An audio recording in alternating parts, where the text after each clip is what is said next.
मुअज़्ज़ज़ीन और इस तकरीब की रूह रवां हमारे प्यारे बच्चों, अस्सलाम वालेकुम।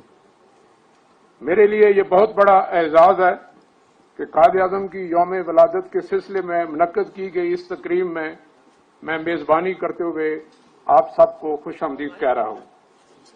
आज की इस तकरीब में बच्चे अपने अंदाज से कायद-ए-आज़म की जिंदगी के मुख्तलिफ पहलू उजागर करेंगे। इस मौके की, इस जगह की, इस वक्त की मुनासबत से मैं आज आपके सामने कायद-ए-आज़म और बलूचिस्तान के सिलसिले में कुछ नुकात आपके सामने रखता हूं। मुअज़्ज़ज़ हाज़रीन और प्यारे बच्चों, कायद-ए-आज़म मोहम्मद अली जिन्ना को बलूचिस्तान से, बलूचिस्तान के अवाम से, बलूचिस्तान के कबाइल से और बिलखुसूस बलूचिस्तान के नौजवानों से बहुत मोहब्बत थी। ये आपको मालूम होना चाहिए कि 1927 में पाकिस्तान बनने से 20 साल पहले कायद-ए-आज़म ने बलूचिस्तान के लोगों के लिए, बलूचिस्तान के लिए मसावी हकूक की सियासी जद्दोजहद शुरू की।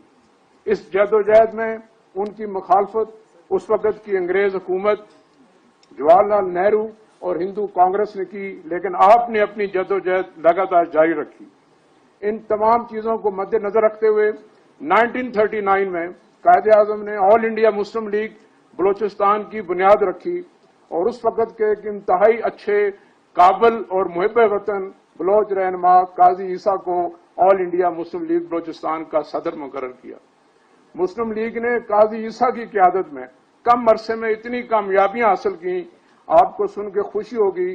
कायद-ए-आज़म ने एक मौके पर फरमाया कि काजी ईसा मेरा भाई है। YouTube पर गूगली न्यूज देखने के लिए youtube.com की सर्च बार में गूगली न्यूज टीवी टाइप करें। गूगली न्यूज के पेज पर सुर्ख रंग के सब्सक्रिप्शन वाले बटन पर क्लिक करना ना भूलिए। YouTube पेज पर अपलोड होने वाली वीडियोस से बाखबर रहने के लिए बेल आइकन पर क्लिक कीजिए। आपको हर नई वीडियो के बारे में नोटिफिकेशन मौसूल हो जाएगा।